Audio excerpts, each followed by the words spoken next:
good morning.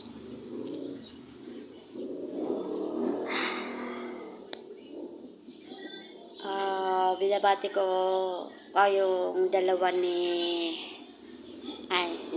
Binabati ko kayong dalawa ng happy birthday sa inyo, Ate Levi and Pinsan Nimpa.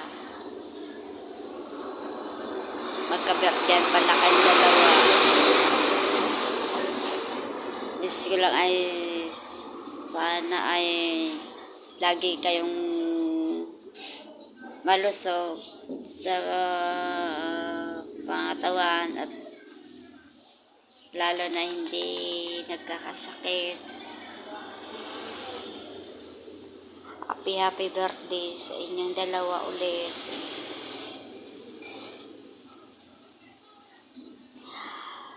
Pares pala kayong kabuanan ng January 22.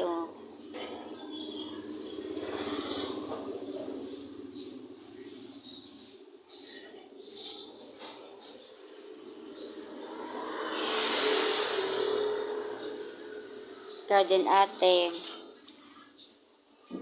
Ingat ka sa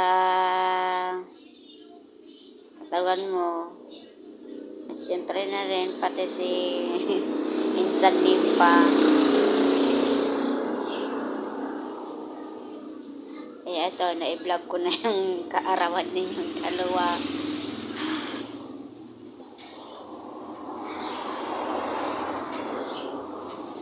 Ayos ko lang sana ay humahaba pa ang buhay nyo at marami pang darating sa inyong kaarawan. Yun lang.